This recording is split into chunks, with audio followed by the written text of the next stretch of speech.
We are in San Rafael, and let me introduce you to Guide Dogs for the Blind in this week's edition of Where's Roberta?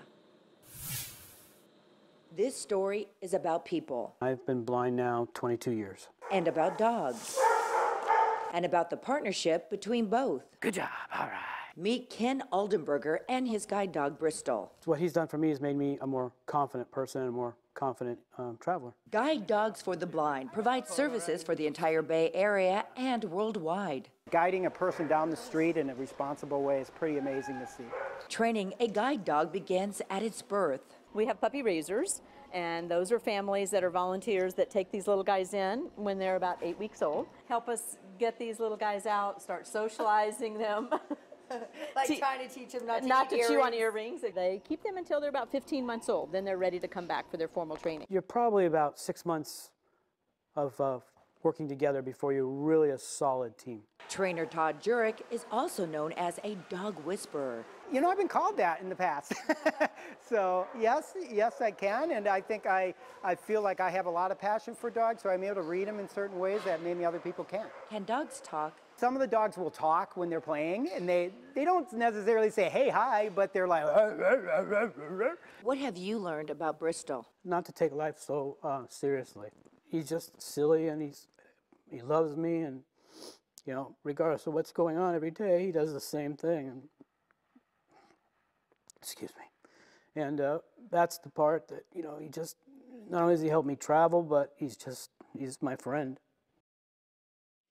Guide Dogs for the Blind is a nonprofit charitable organization. If you would like to donate your time or donate funds, all you have to do is visit us online at KPIX.com and click on links and numbers. Reporting from San Rafael, Roberta Gonzales, KPIX 5. Good morning, everyone. I am on the infield, which is a golf course at the Alameda County Fairgrounds. But we're not here to play golf. We're here for the horses. Join us for the horse races with this week's edition of Where's Roberta? The Pleasanton Fairgrounds racetrack was built in 1858, making it the oldest one-mile horse racing track in the United States. Uniquely, there is a 9-hole golf course in the infield of the track. Today, I wanted to know more about an owner, a jockey, and of course, a horse. Okay, several horses. They go through a lot of training. A lot of people don't see that in the afternoons when they come out, but they train 5 to 6 days a week. They usually gallop about 1.5 miles, and depending on their race schedule, they'll have a workout maybe 7 days before their next race. How do you prepare mentally to jump on a horse on race day? I study the whole race and try to figure out which horse I have to beat in that race, or if I'm the one to beat. I have a very difficult time riding a horse. It just does not want to do what I ask it to do. What's my problem? Communication most of the time is what people find out. If you can't communicate with the animal, or the animal don't want to communicate with you, it kind of becomes a problem. You tell me, where's Roberta? Okay. How important is it for a horse to have its game face on race day? It's very important. You know, trainers and grooms and what have you, all in the backside people don't talk about. They're the ones that get all the credit. You know, the riders, they get the credit for being on them. But as far as, you know, for credit, I give it to all the people that don't get no publicity or anything. They do all the work and get your horse there for you. I certainly hope you enjoyed this week's edition of Where's Roberta from the Alameda County Fairgrounds, the racetrack, and the stable area. If you would like more information, you can visit us online at KPIX.com. Until next week, everyone, no horsing around. See ya. Time now to check in with Roberta Gonzales. Where's Roberta? I think I may know. Yeah, she's out there somewhere in the Bay Area this morning. Gave us some pretty good clues, Roberta. And yeah, Frank has a guess. Right? I do. Are you in a fireboat, maybe? Ding, ding, ding, ding, ding. I am at Pier 22.5 outside San Francisco Fire Department Station 35. Today we do feature the 60-year-old fireboat, the Phoenix. Come on aboard in this week's edition of Where's Roberta? In the early 1900s, the city of San Francisco operated 2 fireboats, and the tradition continues today. Although the original boats have been replaced, the Phoenix is the city's oldest boat and is based at Firehouse 35 at Pier 22.5 of the Port of San Francisco. It's been around since the 1950s, and it still plays a vital role in protecting our waterfront and helping out in emergencies out of the San Francisco Bay. Not a lot of people know that it's here until they walk by and they'll on the Embarcadero and they'll see the 2 fireboats tied up, and all of a sudden they realize that they got a couple of fireboats. So it's kind of like an undiscovered treasure, I think. This is so cool. Am I a good driver? You're very good. You get paid for doing this? Yes. Phoenix provides, it's a movable hydrant, very large hydrant, that's sitting upon an unlimited water supply. How much water does it pump out when we see those sprays? About 9,000 gallons per minute from a boat that's 64 years old. 5 degrees port. What's the best part of your job? This view right here is pretty nice. There's times we come out here and you just consider how lucky you are to be able to serve in this role.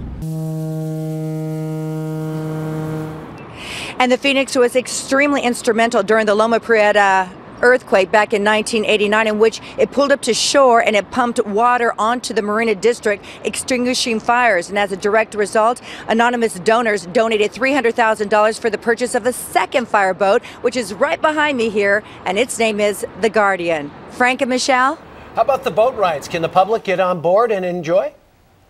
Wish! Wouldn't that be great? No, actually, it's reserved for dignitaries when they come to town. Also for parades. You probably saw them during the America's Cup out. And once in a while, they also will give a gift certificate to a school as a fundraising measure. And I would like to bid on that myself because it was an extraordinary experience. If you want more information, you can visit us online at KPIX.com. Look for Where's Roberta under videos.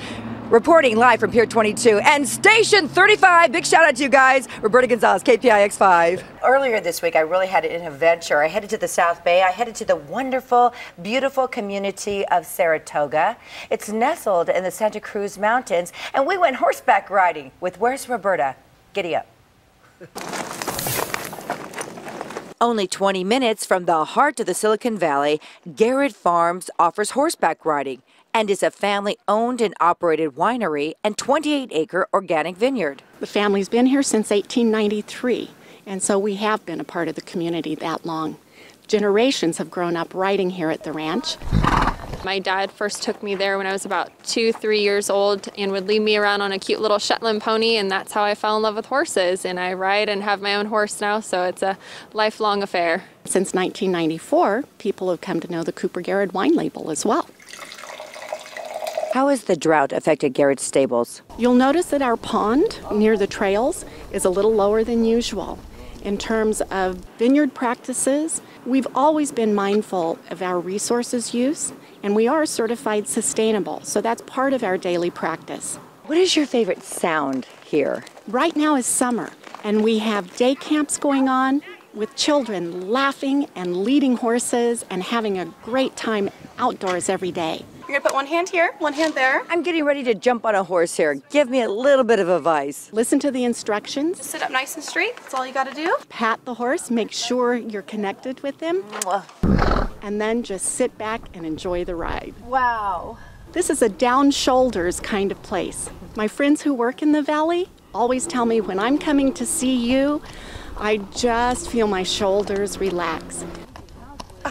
That is photographer, cameraman Brian Kiley there with the GoPro. It was such an incredible experience, and I actually have had a fear of horseback riding all my life. Not so much a fear, but I get anxiety because I can't control the horse. You know, it won't do it as I ask, but that was amazing. That horse went everywhere I asked it to. It was the best experience horseback riding I've ever had. I thoroughly encourage you to try it, and if you want more information, you can visit us online at KPIX.com and then click on links and numbers, and we'll take you to Garrods Farms. Brian looking rather regal. Well, and it's very amazing because here you have the Silicon Valley and then you go back to the basics. Yeah, it looks beautiful, cool, right? Roberta. All right, thanks.